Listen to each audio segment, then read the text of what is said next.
Hi, good afternoon. I'm Aaron Fanning. I'm the one that Gina Morales has kind of dropped the ball on severely. I'm the one with the documented intake call where she giggles at the terroristic threats that I was getting because of officers' inappropriate behavior due to Sarah Snyder having reporting concealing. As of yesterday, the sheriff's department figured out and realized that, oh, wow, we do have those terroristic threats that we're allowed to continue to exasperate against you. I'm the one that Gina Morales has been hanging up the phone, won't give me the email address, has refused to assure that I get an ADA coordinator to submit my claims form appropriately because I am severely, I don't know, blah, blah, blah, don't talk. I'm recording this. Cool.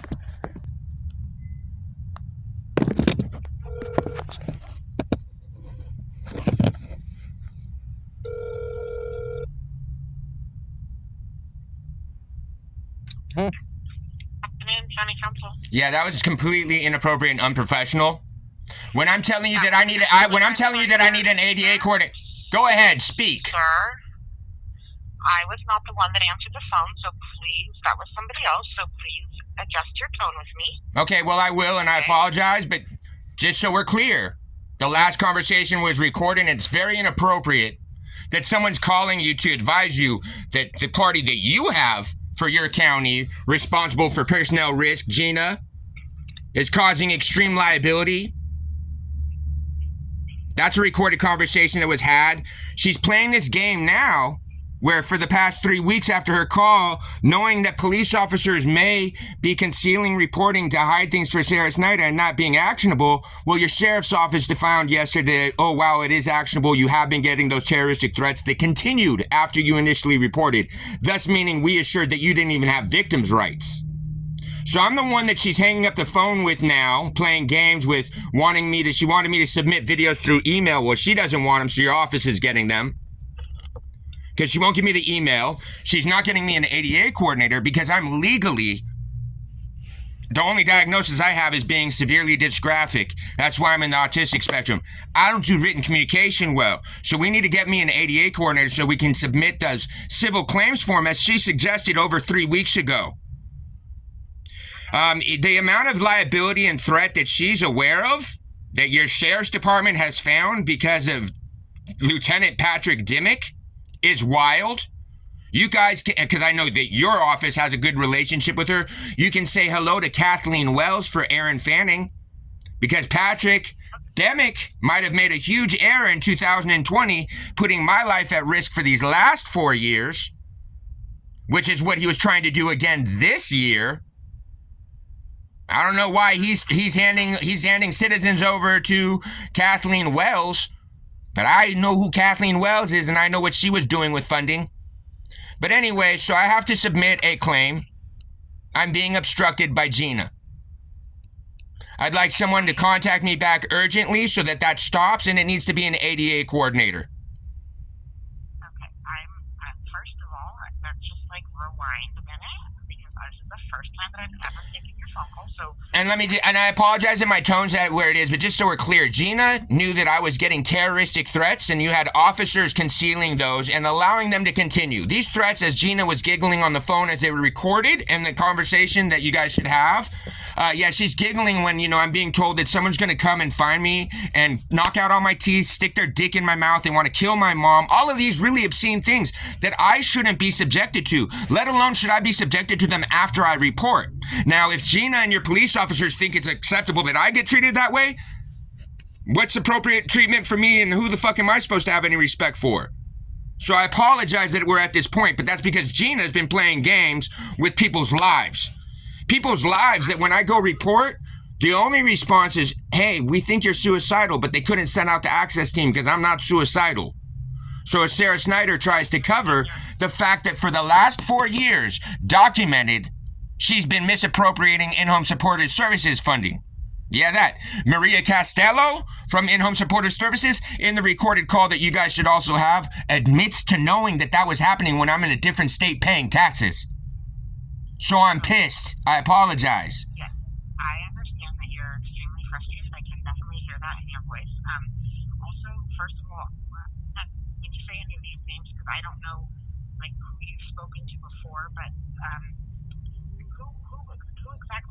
trying to reach here at the county counsel's office. No, the whole point of the matter is that everybody below your office that you guys are responsible for can't follow an SOP. Everybody. Be it APS, in-home supportive services, be it your sheriff's department, be it in Watsonville PD, be it Gina, your own personnel risk, being the fact that your sheriff's department does not have Gina's office and nobody has any access for any public member to directly contact your standards division for your police officers. So I was left with nearly nobody else to contact but directly to just let you guys know what's going on, because they have fluffed their job so bad that this is a pretty non-issue for me to even file. The fact that we document that I filed police reports and, well, they're claiming that they didn't get any copies of it and they close them out and they continue. Yeah, that's stripping me of victims' rights. Do you know that that's been going on for 3 months this go-around? It's been going on since 2020, last go-around with Dimmick. It's been going on since Dimmick was a fucking deputy in 2010.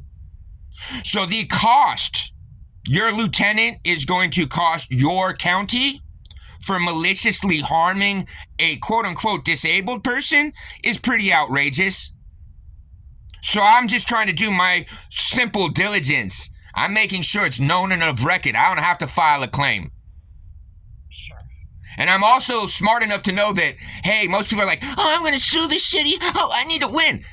This is so cakewalk right now. If I fucking file, because I'm in a different state, your cops can't even manage this anymore because I had to flee. They need to hand it over to the feds because they fucked up. And so all I need to do is file in this state. And while you guys might want to claim, oh, jurisdiction, that's cool. It doesn't matter. Once I file, it's of public record. And what's going to be a public record is, well, today's officer, your sergeant, acknowledging that, yeah, they know that Dimmick did this. That I know the exact name of the lieutenant who's supposed to represent the standards that your police officers are held to is going to play games with someone that's been getting, at that point, terroristic threats for 10 months.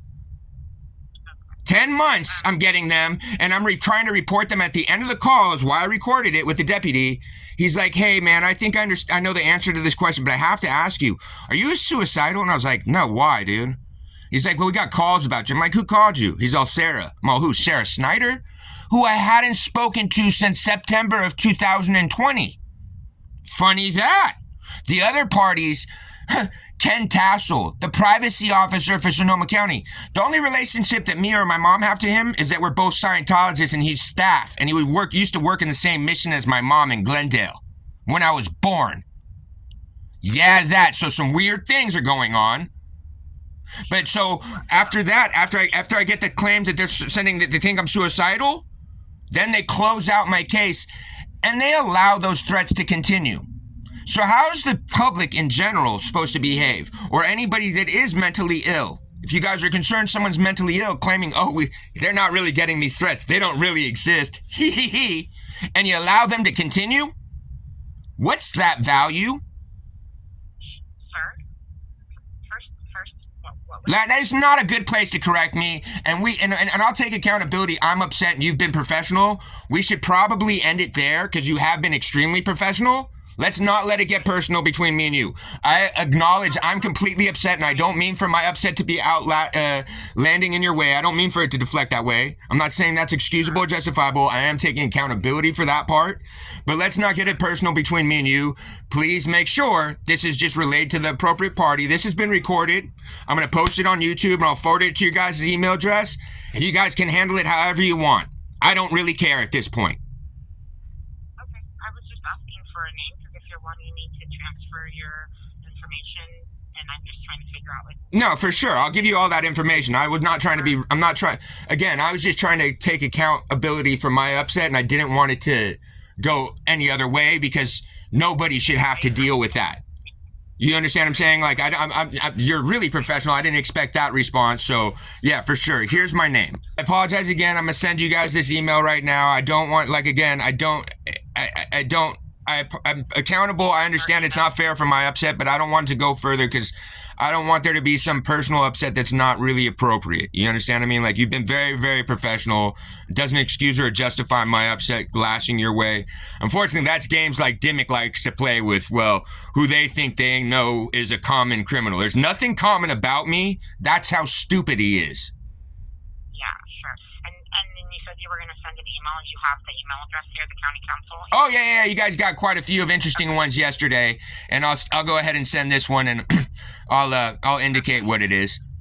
The reason I sent them to you guys is because I don't really care if you guys do anything with them. I made sure that they're accessible to me. If I'm further harmed and, put in custody again wrongly, I know that I could access them from inside, but I also sent them that way so the public could go ahead and do a SEPRA and get copies of it as well. Like I said, Kathleen Wells, I shouldn't know who Kathleen Wells is. The fact that I know the person that is the legal advisor for all of your quote-unquote homeless services in every nonprofit in your county is a problem. The fact that I know that she was on a board of directors for the NLG with my old landlord in Los Angeles, Carol Sobel, huge problem. The fact that I know what she did to me in 2020, not great. The fact that I know that you guys never hired any staff, that it all went out to brick and mortar grant loans to friends of friends, like people that are friends of Kathleen Wells. Yes, you should tell Kathleen Wells that this one's gonna bite her in the ass. I have all of my conversations with her recorded as well. It's a weird thing that someone like me has been engaged with the person that is county-wide the advisor for all disadvantaged people, right? Yeah, because they're defrauding the money. They have no good intentions. Appreciate you. Okay, have a great day. Yep.